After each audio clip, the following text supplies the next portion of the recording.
तो ये 2 रकत जो है नमाज ईद जो है बेसिकली उस शुक्राने के हैं कि तुमने मुझे ये रमज़ान अता किया और मैंने अपने लिए बख्शिश मांग ली। 3-4 सालों से अब मुझे ईद देने वाला कोई नहीं रह गया। ये रसूल अकरम सल्लल्लाहु अलैहि वसल्लम का मुँह मुबारक है, आपका बाल मुबारक। अस्सलाम वालेकुम, प्रोग्राम में खुशामदीद। मैं हूँ सुमैरा मिर्ज़ा। सबसे पहले आप सब देखने सुनने वालों को मेरी तरफ से, मेरी तमाम टीम की तरफ से बहुत बहुत ईद मुबारक। और आज जिस पर्सनालिटी के पास हम आए हैं ईद की रिकॉर्डिंग करने के लिए, आपसे मिलवाने के लिए, इस खूबसूरत दिन को ये दिखाने के लिए कि वो किस तरह से सेलिब्रेट करते हैं, आप मेरे अकब में देख रहे होंगे औरिया मकबूल जान। बहुत बड़ा नाम है, बहुत बड़े सहाफ़ी हैं, एनालिस्ट हैं और अपना यूट्यूब चैनल भी चला रहे हैं। बहुत ज़्यादा व्यूअरशिप है, लोग बहुत पसंद करते हैं उनको, लोग सुनना चाहते हैं, लोग देखना चाहते हैं।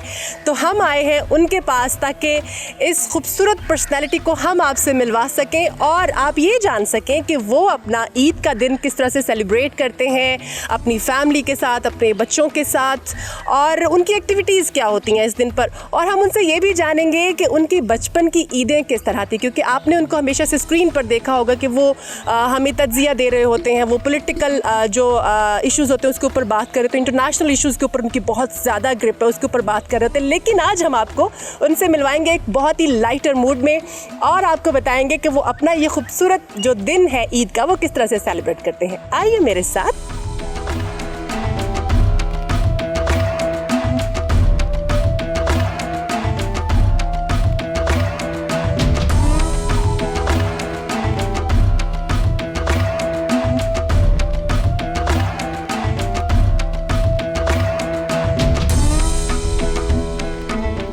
अस्सलाम वालेकुम सर। खैरियत से? ठीक ठाक, बिल्कुल ठीक। आप कैसे हैं सर? आइए तशरीफ लाइए। Thank you so much, thank you, please, thank you. और सब आपको बहुत बहुत ईद मुबारक। कैसी गुजरी आपकी? आपको भी ईद मुबारक थी। ईद मुबारक। ईद खैर इस तो बहुत सन्नाटे की ईद थी, खामोशी की। वैसे तो बड़े शहरों में सन्नाटे आजकल होने शुरू हो गए हुए हैं। लाहौर के बारे में हमारे एक दोस्त कहा करते थे कि लाहौर का अगर साफ़ सुथरा देखना है तो ईद के दिन देखो, सब लोग चले जाते। जो चूड़खाने से आया चला गया, जो काड़ा से आया चला गया, दीपालपुर से आया, इवन जेलम वेलम गुजर खान। और वाकई लाहौर ईद के दिनों में बहुत साफ़ होता है। सिवाय इसके जो कुर्बानी की ईद में थोड़ी देर के लिए वो मसला बनता है, अदरवाइज लाहौर जो है बहुत साफ़ सुथरा सा होता है लाहौर ईद के दिन। तो और ये सब दिन कैसे शुरू होता है आपका? सुबह उठ के उसके बाद आप नमाज पढ़ने के बाद कुछ मीठा खाते हैं, रूटीन क्या होती है? क्योंकि आज हमने अपने ऑडियंस से, अपने हमारे जो नाज़रीन हैं उनसे हमने ये कहा है कि और ये साहब को आपने हमेशा पॉलिटिकल टॉक या इंटरनेशनल इश्यूज़ के ऊपर बात करते देखे, लेकिन आज हम उनकी फैमिली और उनके बारे में डिस्कस करेंगे। दिन कैसा होता है आपको शुरू से? देखिए, ईद के बारे में एक चीज़ हम मुसलमान भूल जाते हैं कि एक तो लैलतुल कद्र है ना जी, एक अल्लाह के रसूल सल्लल्लाहु अलैहि वसल्लम ने एक और रात भी बताई है जो उसी के बराबर की अहमियत की हामिल है, और उसको कहते हैं लैलतुल जायज़ा। और ईद से पहले की वो रात है कि एक मेहमान अल्लाह तबारक व तआला का हमारे पास आया, 30 दिन हमारे साथ रहा। 30 दिन मेहमान बहुत लंबा होता है, आज 3 दिन में तंग आ जाते हैं। उस मेहमान को हमने किस तरह ट्रीट किया, पहले अशरे में कैसे किया, दूसरे में, तीसरे, फिर उस मेहमान हम तो खुश होकर गया कि नहीं। तो उसमें बड़े बड़े लोग जो थे वो रात गए तक दुआएं मांगते थे। और फिर सबसे अहम तरीन बात जो है ईद के बारे में, जो अक्सर मैं कहता हूँ कि ईद बुनियादी तौर पर अल्लाह तबारक तआला ने अपना शुक्र अदा करने के दी है। ये बिल्कुल ऐसे ही है कि 11 साल आप पे मट्टी पड़ती रहती है, आप ख़राब हुए रहते हैं, 11 ऐसा, और 1 महीना आप अचानक ओवरऑल हो जाते हैं। अल्लाह ताला बिल्कुल गुनाहों से पाक फ्रेश करके आपको भेजता है। तो ये 2 रकत जो है नमाज ईद जो है बेसिकली उस शुक्राने के हैं कि तुमने मुझे ये रमज़ान अता किया और मैंने अपने लिए बख्शिश मांग ली और मैं तेरे करीब बंदों में से हो गया। तो ये असल में नमाज की फीलिंग जो है ये बहुत इंपॉर्टेंट है। और नमाज की इस फीलिंग के अंदर एक और फीलिंग बड़ी अच्छी है कि जिस वक्त हम नमाज़ पढ़ने जा रहे होते हैं तो हम ऊँची ऊँची तकबीर पढ़ते हैं, अल्लाह अकबर, अल्लाह अकबर, ला इलाहा इल्लल्लाह। तो हदीस में आता है कि अल्लाह ताला फरिश्तों से कहता है, ये देखो मेरे बंदे जा रहे हैं जिनके बारे में तुमने मुझे ताना दिया था, ये कैसे मेरे साथ हैं, ये कैसे मेरे लिए आवाज़ें बुलंद करते हैं। तो ये 2 चीज़ें जो हैं सुबह की ईद की फीलिंग्स में ये बहुत इंपॉर्टेंट है जो लेके आएँ। और मीठा तो खाना चाहिए, क्योंकि मीठा तो खा के आप क्या मीठा बना, क्या खाया? हमारे यहाँ तो सवैयाँ जो है हमारे पंजाब का, तो मतलब कहीं और पंजाब का पूरे बड़े सगीर पाको हिंद में सवैयों से ही ईद होती है। दुनिया में और मिठाइयाँ हैं, कोई खजूरें खाता है, कोई मिठाई खाता है, मैं खीर खाता है। मैं ईरान में रहा हूँ, ईरान में भी और बहुत जगहों पे भी, लेकिन पाकिस्तान की जो है और बरसीर पाक हिंद की जो सेवइयाँ जो है ना, ये ऐसा मीठा है और वाकई इतना लाइट मीठा आपने बहुत कम देखा होगा। आप उसको अपने हिसाब से वो बना सकते हैं, और एक नहीं कई तरह की है ना, दूध वाली लहदा है, खुश्क देसी घी वाली लहदा है, शीर खुरमा लहदा, क्या क्या चीज़ है, तो वो सेवइयाँ बेसिकली। अच्छा, और ये सब बच्चों को ईदी देने का जो एहसास है वो कैसा लगता है आपको? देखिए, मैं तो ईदी बहुत खुल के देता हूँ। उसकी एक वजह जो है कि मैंने हमारे बचपन में वो उसरत थी, बहुत तंदुरुस्ती थी। मेरे वालिद, हम लोग 8 बहन भाई थे, वालिद रिटायर हो चुके हुए थे, तो हम बहुत मुश्किल तमाम ईद गुजारा करते थे। तो मुझे तो बहुत अच्छा लगता है कि जब किसी बच्चों को, अब तो खैर बच्चे मेरे बड़े हो गए, मेरे इस वक्त 2 पोतियाँ हैं, 1 पोता है, 1 नवासा है, और बेटा भी अब 39 साल का हो गया, तो बहुत बड़े हो गए। उसके बावजूद भी जी चाहता है। लेकिन पिछली से 3-4 सालों से अब मुझे ईद देने वाला कोई नहीं रह गया। 2015 में मेरी वालदा जो है उनका इंतकाल हुआ है, तो एक उनसे भी ईद मिलती थी मुझे 2015 तक, तो 6 साल से बस अब वो खाली रहता है। तो ईद पे सारे बच्चे इकट्ठे हो जाते हैं, बेटियों की शादी होगी, बेटे सब इकट्ठे होते हैं? जी, बेटियां दोनों ही, दामाद जो हैं आजकल जिस तरह के हालात दुनिया में ट्रेंड चला है, एक दामाद जो है वो इंग्लैंड में है, एक दामाद जो है अमेरिका में है, और दोनों वो अपने वो किसी को रोक भी नहीं सकता। लेकिन बेटा चूँकि हमारे साथ ही रहता है, पोते साथ, तो एक साथ। और फिर मेरे सारे भाई यहाँ पर लाहौर में, एक मतलब इस तरफ हैं अपना शहजादा की तरफ है, एक जो है वो यही डिफेंस में करीब ही रहते हैं, एक जो है वो अपना बहन जो है वो भी यहीं रहती है, और बहन भी यहीं रहती है, तो वो सारा इकट्ठा हो जाते हैं ईद के दोपहर तक में, सब बहुत दुनिया इकट्ठी हो जाती है। और ये सब खाने में क्या पसंद करते हैं ईद वाले दिन? आप क्या चाहते हैं कि डाइनिंग टेबल के ऊपर क्या मेन्यू होना चाहिए खाने में? नहीं, मैं मुझसे अगर पूछा जाए कि खाने का क्या है, तो मैं तो बिल्कुल बदौक आदमी, जो मिल जाए खा जाता हूँ। सच्ची बात है, लेकिन मेरी बात नहीं, इतना बदौक नहीं हूँ, खाना अच्छा लगता है मुझे, लेकिन जेन्युइनली मुझे प्रेफरेंस कोई नहीं है, जो मिल जाए मैं खा लेता हूँ। और ईद के होता यह है कि ईद में वैसे तो खाना, अब अगर मेल मिलाप ही इतना होता है कि आप मुख्तलिफ जगहों पे खाना खाते रहते हैं। हमने कोयटा में ईद की है बहुत ज़्यादा, मैं कोई 24 साल कोयटा में रहा हूँ, तो कोयटा में हमेशा मुख्तलिफ जगहों पर ईद मिलने जाते थे, तो हर घर जो था ना उसका नाम रखा होता, ये चांपों वाला घर है, तो ये फलां वाला घर है। तो लाहौर में ज़रा सा और है, लाहौर में यह है कि एक और तरह का मिजाज है यहाँ पर, यह है कि मतलब ईद के अंदर उस तरह की वो कैफी, या तो खाना खाते हैं यहाँ पर बाहर चले जाते हैं, वो एक मुनासिब सा स्नैक्स होता है, बहुत कम बनता है यहाँ पर उस तरह का, जो सीधा सुबह का नाश्ता किया, इतना पेट भर के किया कि शाम को खाने की ज़रूरत नहीं है, दोपहर का खाना खाया, इतना ज़्यादा किया कि सो गए, रात तो खासे खाते पीते लोग हैं यहाँ के हमारे। अच्छा, और ये सब आपने, बहुत शुक्रिया आपका कि आपने हमें ईद वाले दिन टाइम दिया। ईद वाला दिन ऐसा होता है जब आपका दिल करता है कि आप सारा दिन अपनी फैमिली को दें, लेकिन दोस्त अहबाब भी हैं, और फिर माशाल्लाह आपकी, मैं पहले भी बात करी थी कि आपकी व्यूअरशिप इतनी है, लोग आपके फैंस बहुत ज़्यादा हैं, तो किस तरह से टाइम को मैनेज करते हैं ईद वाले दिन? घर वालों को कोई आपकी तरफ से होता है कि जी आज का दिन तो हमें दे दें? नहीं, घर वालों की तो मुस्तकिल शिकायत तो है, वो रहेगी, जेन्युइन सी बात है। उसकी एक वजह यह है कि बाज़ दफ़ा आप एक ऐसा बैरियर क्रॉस कर जाते हैं कि आपको कहीं ना कहीं आपको बताना पड़ता है कि मेरी लिमिटेशंस क्या हैं, क्या करें। देखिए, अगर आप किसी बंदे को ना मिलें तो वो आप पर सबसे पहले ताना लगाता है कि ये बहुत मखरूर है, ये मेरा जवाब नहीं देता। मैं 200-250 मैसेज होते हैं मैं उसके तकरीबन व्हाट्सएप के, जो मुझे जवाब देने पड़ते हैं। ईद के मामले में वैसे लोग नॉर्मली बहुत कम तंग करते हैं, हमारे यहाँ ये है, ईद में वो आपको छोड़ देते हैं, लेकिन उसके बावजूद भी आपकी फैमिली के अंदर आपको वक्त तो खैर सिर्फ ईद के दिन ही मुस्तकिल देना चाहिए।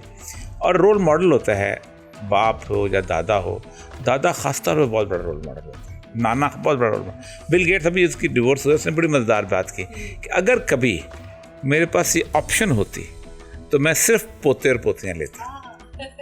उसकी वो एक वजह है बेसिकली कि आप उनसे मोहब्बत ही इनकलकेट करते हैं, सब कुछ करते हैं। तो रोल मॉडल जो है ना, वो उसको कभी भी अलहदा नहीं होना चाहिए। और रोल मॉडल तो ऐसी चीज़ है कि आप उसको बताएं नहीं, वो सीखता है। और ये सब आप बता रहे थे अभी अपने बचपन के हालात, तो आपसे जानना चाहेंगे कि आपकी स्टडीज़, फिर आपने जॉब की, जॉब के बाद फिर आप एकदम से इधर मीडिया में आ गए, इस बारे में थोड़ा सा हमारे नाज़रीन। अगर मेरे साथ हर चीज़ साथ साथ चलती रही है, हर चीज़ साथ साथ चलती रही है। मतलब बचपन में जिस माहौल में मैं था, एक बहुत छोटा सा घर, 1-1.5 मरले का घर, 68 में अभी मैट्रिक नहीं किया था, मेरे वाले रिटायर हो गए, जिस तरह हमने जान पहचानी से नौकरियां करके हमें पाला और सब कुछ किया। हम उसके बावजूद भी 8 बहन भाई थे। तो ये चीज़ें सोचने लेकिन मैं एक बड़ी कमाल अल्लाह तबारक तआला का करम मुझ पे हुआ है। उसने बचपन से मुझे वो ख्वाब दिखाए नहीं जो उसने पूरे नहीं करने थे। कमाल की बात, आप देखिए 6ठी 7वीं की क्लास में मैं किसी एक जगह अल्लामा इकबाल पे कोई तकरीर मैं करता था, तो मैंने सोचा कि कोई बंदा मुझे शेर लिख दे अल्लामा इकबाल के ऊपर, क्योंकि अल्लामा इकबाल के तो शेर बहुत होते हैं। मैंने कभी इस टीचर को कहूँ भी, उसने कहा नहीं उसी का पढ़ लो। तो मैं एकदम बरामदे में धूप सी थी तो बैठा हुआ था, तो मैं कापी पे वो शेर लिखना शुरू किया, तो मैंने वो शेर लिख दिया। तो उसके बाद वो शायरी, तो मैं सोचता था कि शायर कौन से शायर होते होंगे, कौन सा शेर था? मुझे अब वो शेर याद नहीं, उसके बाद के शेर याद है, लेकिन वो उस वक्त था कोई, तो वो बात तो तुकबंदी होगी। लेकिन मेरा जो पहली शायरी की नज़म छपी है वो 1972, मतलब मैं होऊंगा तकरीबन कोई 16 साल का, जब बड़ी अच्छी उसमें मैगज़ीन में छपी थी नज़म। तो मैं सोचता था कि वो कौन से लोग शायर होते होंगे जिनके अल्लाह तबारक व तआला जो है इस तौफीक देता है कि उनका दीवान छपता है, उनकी शायरी गाई जाती है। ये दोनों अल्लाह ताला ने मेरे पास किया। फिर आहिस्ता आहिस्ता जब मैं थोड़ा सा जवान हुआ, पढ़ना शुरू किया, सब कुछ किया, तो अक्सर सोचता करता था, पर शायरी तो करते थे हम लोग। तो ये सारे लोग हमारे उनमें आते थे, हम जैसे रामजद हो गया, असगर सैयद हो गया, अहमद इम कासमी साहब हो गया, मनीष न्याय साहब, इनसे सारा ताल्लुक़ था, दोस्ती थी, मोहब्बत थी, सब कुछ।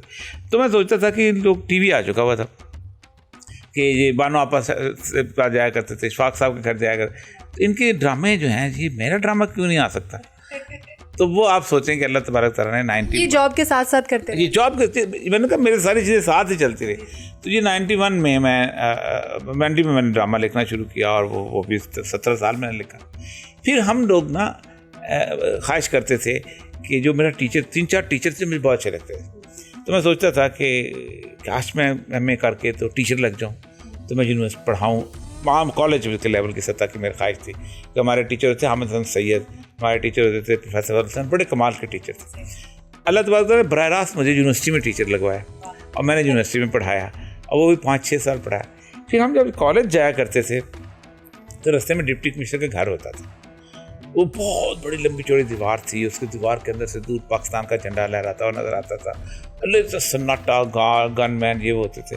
मैं सोचता था इस घर को अंदर से कभी मैं देखूंगा कि नहीं देखूंगा। आप खुद सोचें कि मैं तकरीबन 7 साल डिप्टी कमिश्नर रहा हूँ और 3 साल असिस्टेंट, तो अल्लाह ने वो ख्वाहिश कभी ऐसी कभी हुई नहीं कि जो। तो ये मीडिया तो मैंने 2002 में जब मैं नौकरी में था उस वक्त शुरू कर दिया था। मेरे भी 16 साल रहते थे, तो मैंने एक बगावत का आलम बुलंद किया था, तो उस वक्त से हो गया।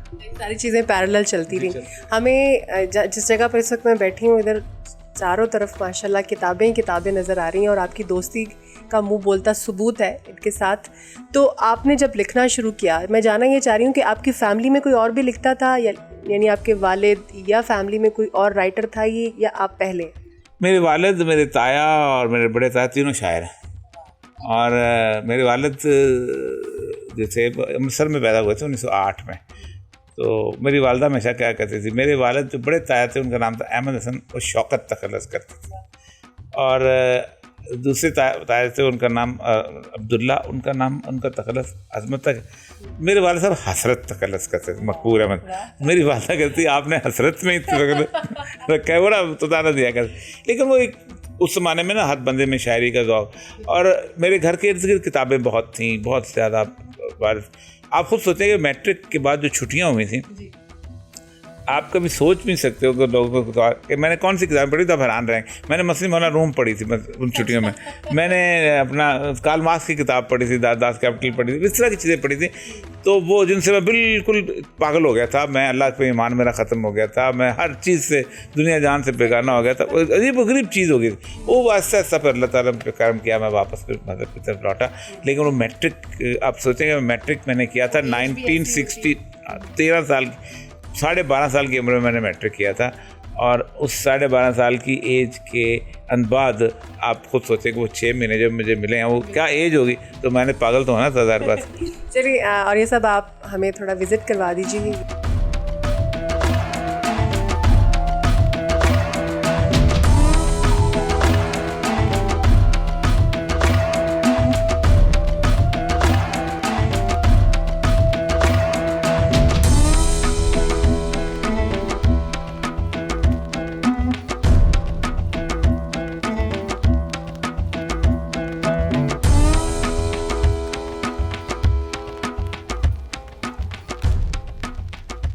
ये रसूल अकरम सल्लल्लाहु अलैहि वसल्लम का मुँह मुबारक है, आपका बाल मुबारक है जिसके अंदर। एक ख़ानदान के पास चला आ रहा था, तो फिर वो ख़ानदान वाले को बिखरने लगे, तो फिर उन्होंने मुझे ये इस काबिल समझा कि ये जो है ना, ये मुँह मुबारक मुझे दिया जाए। और ये देखें, इसके अंदर एक और चीज़ जो है वो अहम है, और वो है ये खाना काबा जो है, उसके एक पत्थर नीचे का ना वो टूट गया था, तो उसको रिपेयर करना था उन्होंने। तो वो जो इंजीनियर साहब थे ना, तो उन्होंने ये पत्थर संभाल के रखा हुआ था। तो मेरे बहुत फ़ैन थे, तो उन्होंने ये खाना काबा का अंदर से वो पत्थर जो है ना, ये उन्होंने। तो ये दो बड़ी ऐसी चीज़ें हैं जी इसके अंदर, जो बाकी इन सारी किताबों से ज़्यादा इसके देखें आपको दोनों। और मुँह मुबारक की पहचान ये है कि ये जो है ना, ये बढ़ता रहता है, ये रुकता नहीं जी। हाँ जी, इसकी एक ही पहचान है जी। तो जब आपके पास ये आया तब क्या? ये अभी 2 से 3 हल्के से नीचे से एक शूट पे निकला हुआ है इसके अंदर से, देखिए। माशाल्लाह माशाल्लाह, बहुत खूबसूरत। और ये तस्वीर ये रसूल अकरम सल्लल्लाहु की नालैन मुबारक की तोप कापी की तस्वीर है जी। असल ये हमने जो लगाई होती है ना यहाँ पर, वो जेन्युइन नहीं है। ये असल उनकी जो तोप कापी में, इसलिए मैंने तीनों लिखे। ये देखिए आप कितने रसूल सल्लल्लाहु हमारे कितने मॉडर्न थे ना। ये जूते देखें आजकल के जूते, इससे फैशन डिज़ाइन में भी इस तरह के हम नहीं समझते। हमने वो एक छोटी सी लगा लेते हैं, वो नहीं जेन्युइन सी। और ये जो ये इंडिया का पोर्शन है सारे का, पाकिस्तान का पोर्शन है इसके साथ साथ। ये मुख्तलिफ किस्म की तफासीर हैं इसके अंदर, और ये इसके साथ ये वेस्टर्न थॉट्स के ऊपर मुख्तलिफ किताबें हैं। और ये मेरे 2 PTV अवार्ड्स हैं जी ड्रामों के। ये जो है, एक ये है, एक मुझे मेरा था ज़मीन उसके पर दिल की दहलीज पर, और एक ज़मीन ज़्यादा पे। और ये मेरे 2 APNS अवार्ड हैं बेस्ट कॉलमिस्ट के, 2001 से 2 तक, और 2002 से 2003 से 4 तक, ये दोनों। तो ये हैं, ये एक जो है ये ब्याज वालों का शायरी का अवार्ड है। तो ये मेरी किताबें हैं, लिखी हैं मैंने। ये मेरे ऊपर वो थीसिस हैं जो लोगों ने किए हैं, बच्चों ने। इसी तरह ये सारे जी। अच्छा, और ये सब जब आप पढ़ते हैं, या आपका मतलब ये मूड पे डिपेंड करता है कि अब कौन सी बुक पढ़ी जाए, और नहीं मेरा जो शोबे से देखिए, मेरा बेसिकली है कि एक मेरी साइट पे 4-5 किताबें पढ़ी होती हैं। उसमें सीरियस फ़लसफ़ा भी होता है, उसमें अफसाना भी होता है, उसमें शायरी भी होती है, उसमें मज़हब भी होता है, और उसमें ट्रैश भी होता है। जब तक 2 काम मैं बेसिकली करता हूँ। एक तो ये कि मैं पेन में, मेरे पास मेरा और कोई शौक होता है पेन के। जब मैं लिखने बैठता हूँ तो अब थक जाता हूँ, तो मैं पेन बदलता हूँ, तो मैं पेन थकन खत्म हो जाती। और दूसरा, जब किताब एक पढ़ के थक जाता हूँ, तो मैं फिर दूसरी किताब जो ले लेता हूँ। बहुत खूबसूरत, बहुत शुक्रिया आर्य मकबूल साहब, बहुत अच्छा लगा आपसे बात करके। और अपने नाजरीन से मैंने इंट्रो में वादा किया था कि इतनी बड़ी शख्सियत हैं जिनको आप हमेशा टीवी पे देखते हैं, तो आज आप हमारी स्क्रीन पे देखेंगे उनको, और हम आपको बताएंगे कि ईद किस तरह से गुजारते। एक बार फिर से हमारी तरफ से आपको बहुत बहुत ईद मुबारक हो, और बहुत शुक्रिया कि आपने हमें वक्त दिया। नाज़रीन, आज के प्रोग्राम से इतना ही। इंशाल्लाह फिर आपसे मुलाकात होगी। इजाज़त दीजिए, अल्लाह हाफ़िज़।